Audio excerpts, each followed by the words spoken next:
ମଣିଷ ଜୀବନ ମରିଚିକା, ତୁଚ୍ଛ ପଥରର କ୍ଲିବ, ସମୟ ହାତର କଣ୍ଢେଇ ଦିଏ। ଆଜି ଯିଏ ରାଜା, କାଲି ସିଏ ଫକୀର। ଆଜି ଯିଏ ଧନୀ, କାଲି ସିଏ ଗରିବ। ସମୟ ମଣିଷକୁ ଏମିତି ଗୋଟିଏ ସ୍ତରକୁ ନେଇଯାଏ, ଅନ୍ଧ ମୁହାଣୀ ନଈଟେ ପରି ନା ଆଗକୁ ଯାଇପାରେ ନା ପଛକୁ ଫେରିପାରେ।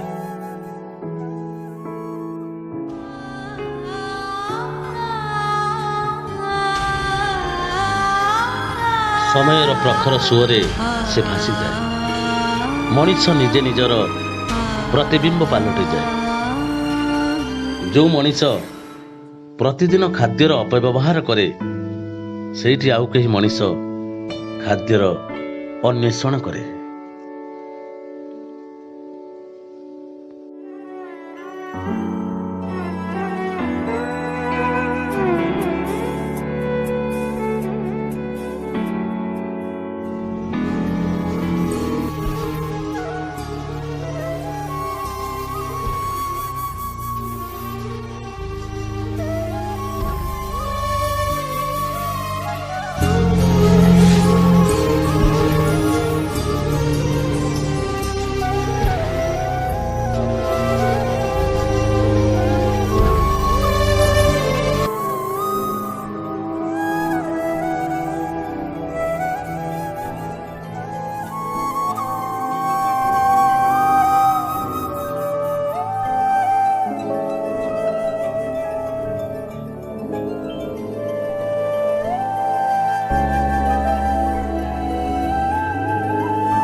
ପ୍ରତି ମଣିଷର ଜୀବନରେ ଏମିତି ଯେ ନ ଘଟିବ, ସେ କଥା କିଏ ବା କହିବ?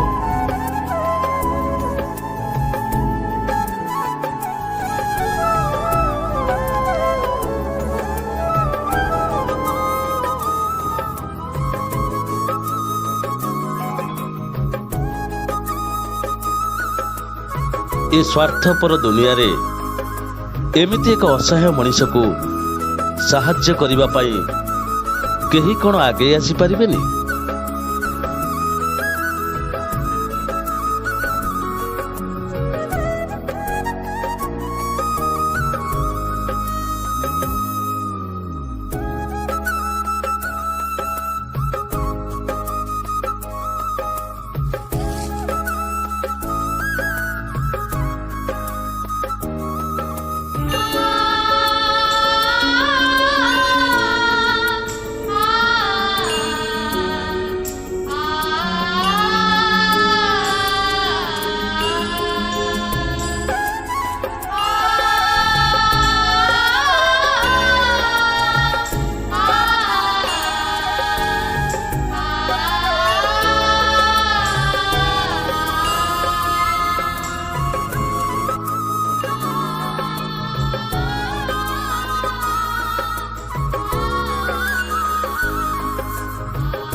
ଏଥିପାଇଁ ଦାୟୀ କିଏ?